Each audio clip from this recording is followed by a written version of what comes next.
Hello, and thank you for joining us. It's my pleasure to welcome you to our program, Leveraging the Gig Economy to Drive High-Value Customer Experience.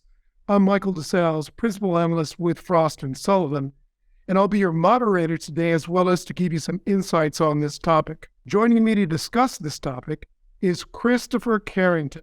Chris is the CEO and Managing Partner at Omni Interactions.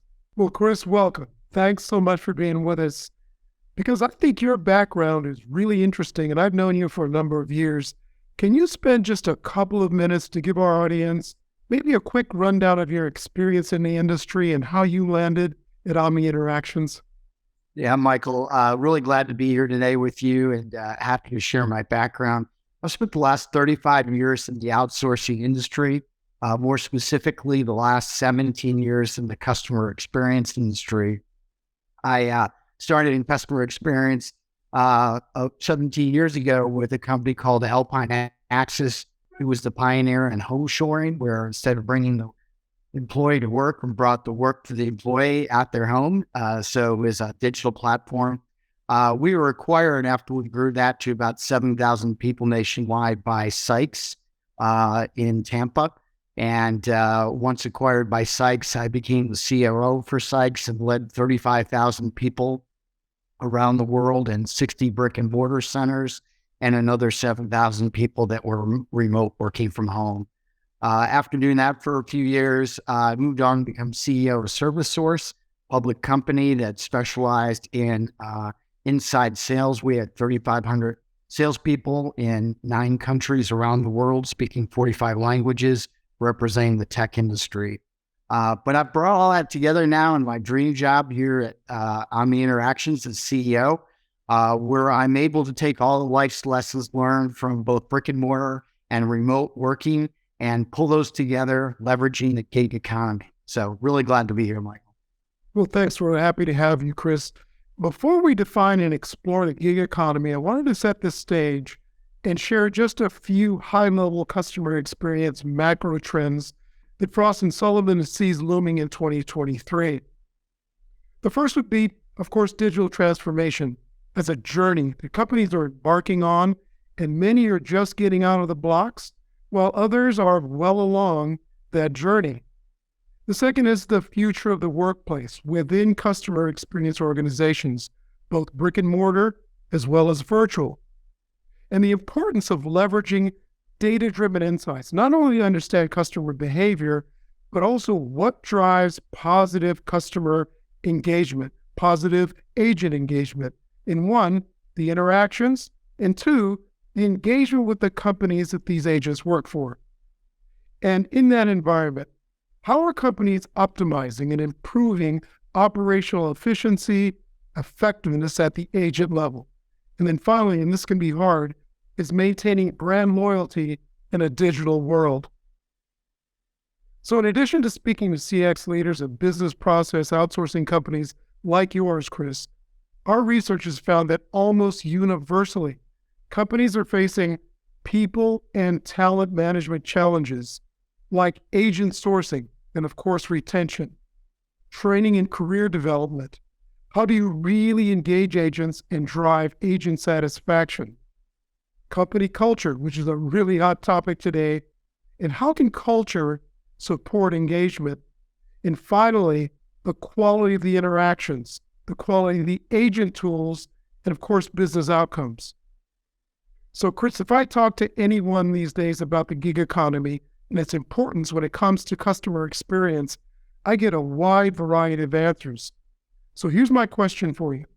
In your position as a service provider, give me your take on the macro trends, and then what do you find to be some of the most significant agent challenges? Absolutely, Michael. Happy to do it.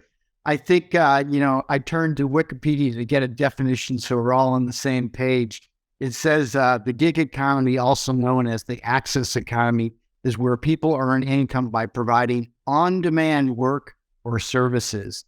Gig workers typically work an average of 20 to 30 hours a week, and they're independent contractors instead of full-time employees.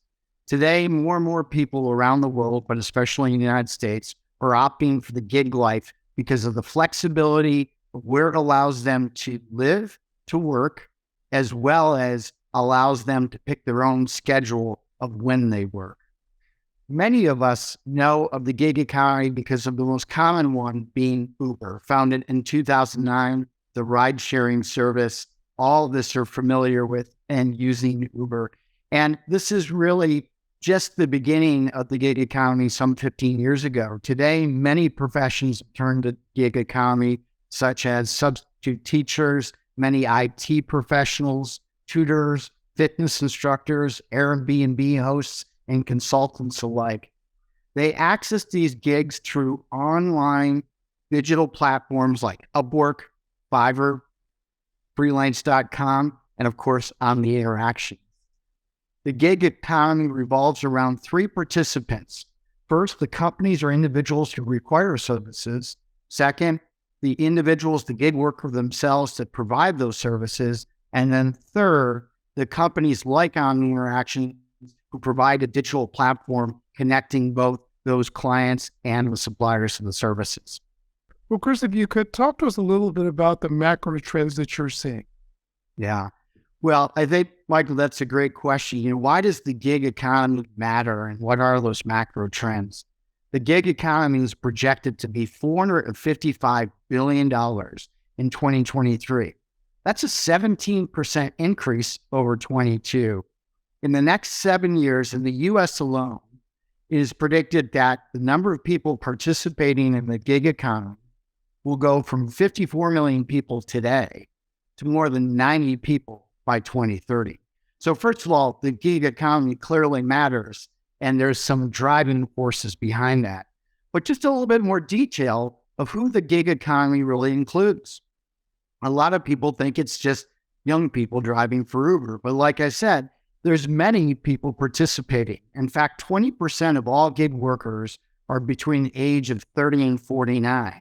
And yet another 22% of all gig workers are 50 and older. So clearly we can see this is just not a young person phenomenon. This is really the entire labor force participating in the gig economy. Another reason why the gig economy really matters and some of the trends behind it is a recent survey by MBO Partners found that 76% of all gig workers were satisfied with the work they were doing. Well, that compares to only 66% of employees that were satisfied. And we all understand that employee satisfaction, a 10-point difference, can contribute to things like growing a company faster, higher worker productivity, higher worker retention, and of course, contribute to that positive culture that's so critical in representing a brand today. The reality is the gig economy is the future, and it's here to stay, and people are opting in for it over their traditional 9-to-5 jobs.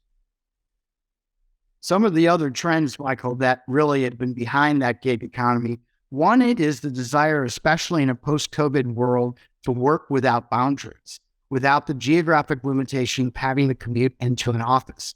People have a preference to work from home, and they're not looking for a hybrid model. They're looking for 100% work from home.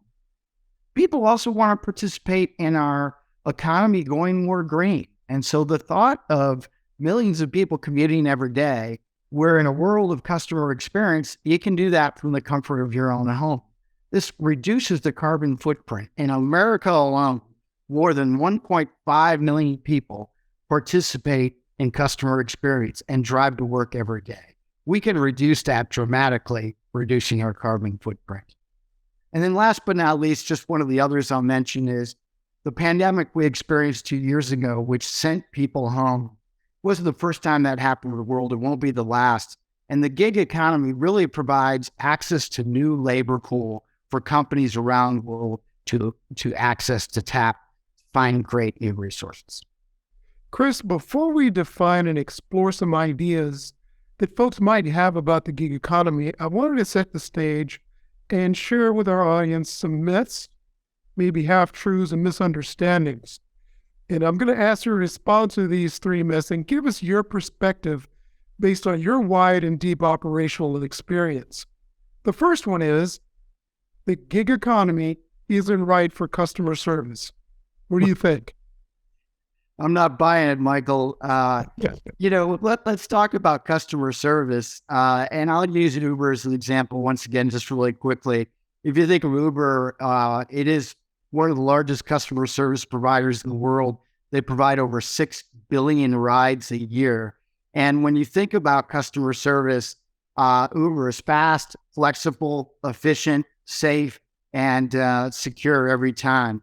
And really, that translates perfectly into the digital economy and the rest of the gig economy, where enterprise customer experience can be provided over the phone, via chat, via email, and done in a tremendous way by accessing great talent across the United States. So I would have to say, Michael, myth number one, just bust it. Okay, Chris. Let me share with you a second one that I'm hearing is that the quality of the interactions is diminished, just not as good with gig workers versus using traditional agents. Yeah, I just think that the facts point to something completely different, Michael.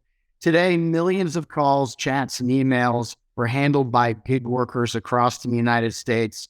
Large companies like CVS, Walgreens, Intuit, Peloton, Carnival Cruise Lines, TXU, Carbon Health, Wine.com, and I could go on, were all using gig workers to execute their customer experience service.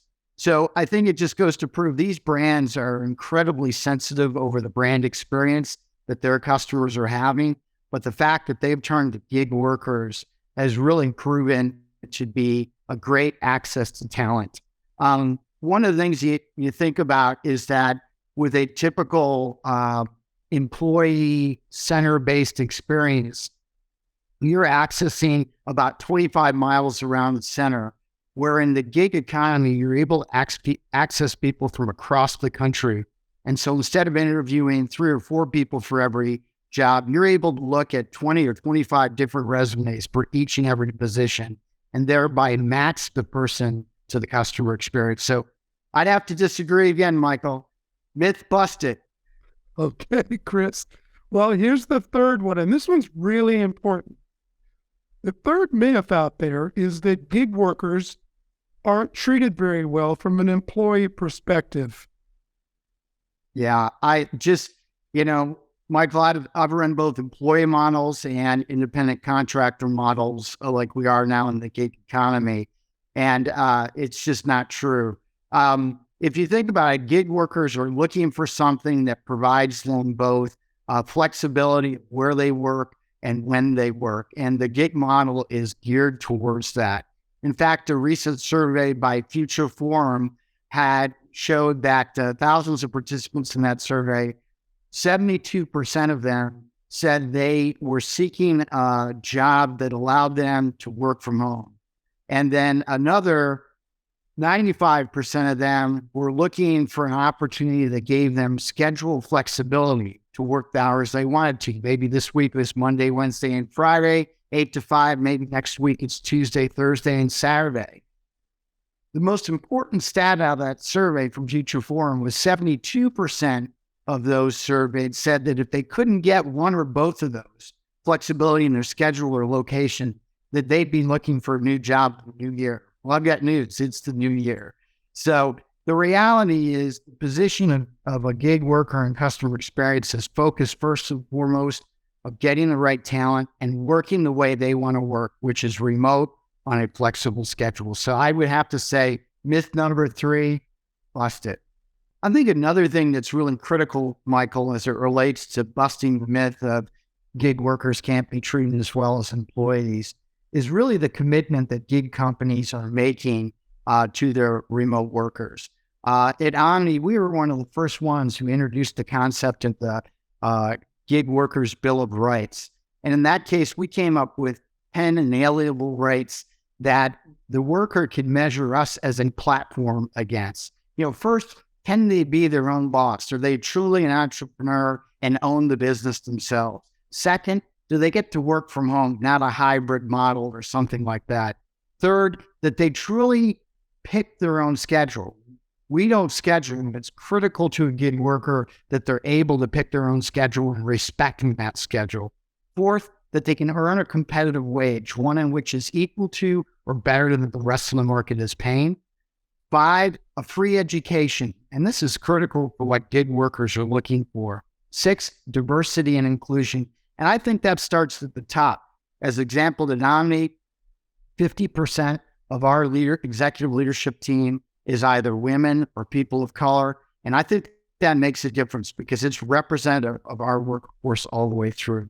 Transparency is critical. Just because they're not an employee, but they're a 1099, is being able to be upfront that, bad news doesn't get better over time. Sometimes gigs come and go. They stop sooner than we thought, or they go longer than we thought. And being transparent about that. Empower the work, meaning give them the tools, the digital tools that really make it a frictionless experience for them as a worker to get their work done and be successful. Community and resources, creating digital communities whereby people can not only create a professional life, but create friends and friendships just like you would in a work community. And then last but not least, giving people a sense of purpose around the gig revolution. They are really changing how people work, where they work from, and when they work. Chris, now that we've defined gig CX, we've talked about macro trends and agent challenges, even debunked some common myths. In your engagement with your customers and setting up customer experience teams, I think it'd be really interesting for the audience to hear from you what you consider some of the best practices for gig CX and for gig workers. Yeah, thanks, Michael. I think that's really important to have a successful program and to be able to execute it properly, to have a set of best practices. I'm happy to share. First and foremost, though, I want to mention that it's really important for anyone using the gig model to understand there is a very nuanced difference between an independent contractor or 1099 and a full-time employee. That difference is established by the Department of Labor and the IRS, and they have a test set out called the 6-part evaluation test called economic reality test. And this is a test that determines by government standards whether you can even be an independent contractor or whether you should be defaulted to as an employee. So that's my first just overarching advice. But when it comes to best practices, we've been doing remote work for the last 17 years, and we've seen some things that make it really successful. The first one is to truly be virtual, to truly be remote with the gig model. And what I mean by that is many people have tried to do the gig model or remote by doing a hiring locally around the center, training the center, allowing a person to get good, and then sending them home. You're going to break the model right there if you do that, because you're not going to access the best talent from across the United States. No one has centers in every single city across the United States. So not using a hub and spoke, but truly a nationwide platform of sourcing and onboarding people. So that's best practice number one. Number two is providing the true flexibility to the gig worker. These are high talented individuals who have decided they don't want to work 40 hours a week. They're looking to work an average of 20 to 30 hours a week. And they need flexibility for a number of life reasons. Maybe they're taking care of an elderly parent. Maybe they have a disability that they need to get to the doctor every couple of days. Maybe they have some small children. But what they do bring is when they're able to work, they provide high quality experience, brand experience to the customers they're serving, because it's this incredible talent. But really providing the flexibility to pick their own hours. If you enforce on them that they've got to work the hours you dictate, it's not going to work. And there's plenty of technologies that enable you to ensure interval compliance, that people are showing up when they're supposed to, but they pick the hours. So that's best practice number two. Number three is just because they're not your employee and they're an independent contractor doesn't mean that you can't treat them like a teammate. They have to be part of the team. These are, people, average age is about 38 years old. They have some college education or a full 4-year degree. They've probably had 15 years of work experience and life-based experience. They want to be treated like someone who gets it and be a part of the team. So you need to involve them in all the activities you would involve an employee around building culture, so they truly understand the brand they're representing. You got to involve them in contests. You got to involve them in what we call knowledge bars, inviting them to learn more about your company. You got to involve them in virtual happy hours. And occasionally, a really best practice when you have thousands of people like we do at Omni, we have picnics in certain cities where people can come and actually participate in person. So there's a variety of things you can do to truly create an engaged gig worker. Last but not least, really important in the best practice is gig workers are looking for digital learning and certification. Look, a gig worker may not be with you for 10 years. The reality is the average contact center worker in the industry today may only be with you 15 to 18 months. And these gig workers are probably likely to do that or a little bit more.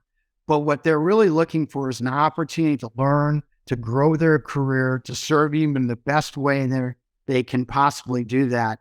And they do that by getting not only training in your brand and your products and services, but other types of skill sets like soft skills, how to deal with conflict, how to inspire customers, how to upsell and cross-sell. Those are really essential trainings and certifications that you can offer gig workers so that they'll stick around for a long time. Those are just some of the best practices, Michael, we've seen work really effectively over the last 17 years. Chris, for quite a few years now with Omni Interactions, you've been helping household brands by way of the gig model reduce costs, improve CSAT, and drive speed, quality, and flexibility from their organizations. Can you share with us some case studies, any data, and the benefits of the model? Absolutely, Michael. I think it's really important for people to see real life examples of how Gig CX is working and why people are choosing the Gig CX model. So I pulled up some live examples here. The first one is Walgreens around speed. So 2 years ago, Walgreens wasn't a customer. They came to us. They were looking to address a rapid need, and that was to start scheduling appointments for the COVID vaccine.